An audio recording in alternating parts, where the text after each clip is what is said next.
Hey everybody, how's it going? My name is Will and welcome to Copper Jacket TV. Hopefully everybody out there is doing well. So you honestly can't make this stuff up. Sometimes it feels like we're living in an episode of The Twilight Zone, but unfortunately this is reality. The most pro-2A DOJ ever, under none other than Pam Bondi, just got huge support from some of the top gun control groups in the country in her battle to uphold unconstitutional gun control laws.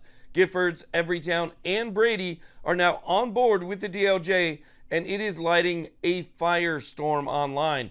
If the DOJ was trying to change the narrative around, their stance on the Second Amendment by creating the new Second Amendment division within the Civil Rights Division under Harmy Dillon, this is definitely not helping. So we need to talk about what's going on here. Let's get to it.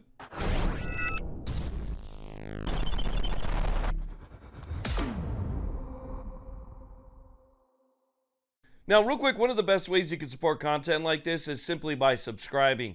It's free, it only takes a second, but it really does help us out here quite a bit.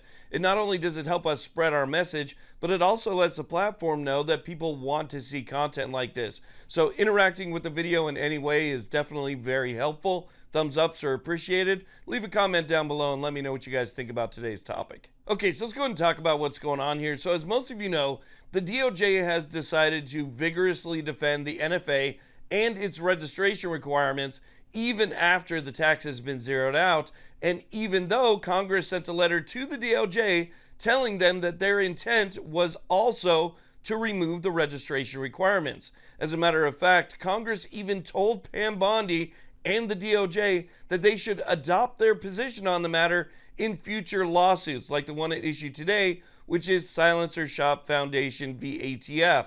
As a matter of fact, Representative Clyde made this exact point. Last month on Veterans Day, I led 30 of my House Republican colleagues in sending a letter to Attorney General Pam Bondi to reaffirm congressional intent behind the zeroing out of the NFA tax provision in the One Big Beautiful Bill, as well as to urge that the DOJ adopt this position in all litigation concerning this matter. Unfortunately, the DOJ's recent brief in a lawsuit involving NFA registration defends the draconian NFA firearm registration and ignores congressional intent. First and foremost, the legal argument to defend and keep the NFA registration simply isn't there, plain and simple.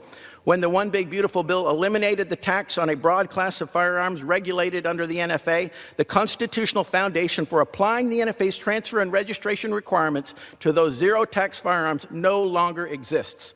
These requirements now improperly operate without any corresponding exercise of Congress's taxing power.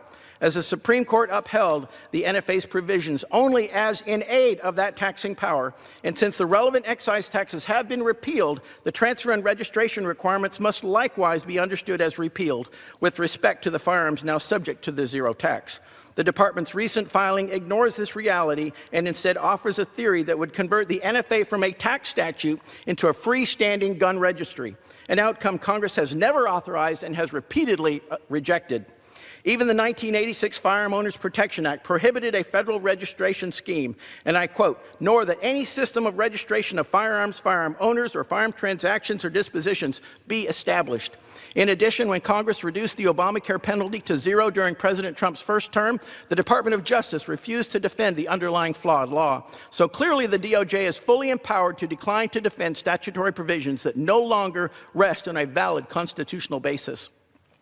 It has exercised that authority before and must do so again here. It is time, this time in defense of Americans' Second Amendment rights. Well, now that we know that the DOJ ignored the letter and ignored Congress in order to uphold one of the most unconstitutional laws that our nation has ever seen, groups like Everytown, Brady, and Giffords have joined forces with the DOJ to help uphold the law. Those three major gun control groups just filed an amicus brief in support of the defendants, making similar arguments as the DOJ. That doesn't sound like the most pro-2A DOJ in history to me. So this is the brief right here, and it makes every argument for why it's okay to put gun owners on a registry, comparing us to criminals and using public safety as an excuse to violate our rights. They say that the Commerce Clause allows the registry to exist, but that's not what the intent of the Commerce Clause was about. The Commerce Clause was originally written to affect interstate commerce, since trading and state tariffs made individual states behave more like independent little countries. So interstate commerce was federalized. It doesn't grant the federal government the power to infringe on our rights because we travel with arms across state lines. It's ludicrous. Now, I want to be fair. They have done some good things, and I do fully support the new Second Amendment division. But arguing to maintain an illegal registry of gun owners is unacceptable. I expect that from previous administrations, but from this administration that talks a big game, I expect better. It's our jobs as Americans to hold our elected and non-elected officials accountable. That's how a government of the people is supposed to work. We shouldn't have a DOJ that ignores groups like the GOA, the 2AF, the FBC, and the NAGR, while simultaneously making arguments that align with Giffords, Brady, and Everytown. So spread this around to as many people as you can and tell them to share it, because the only way we're going to affect any change here is if we keep up the public pressure. That's the only way anybody's going to listen. So anyway, I wanted to give you guys that update, let you know what's going on with the Silencer Shop v. ATF lawsuit.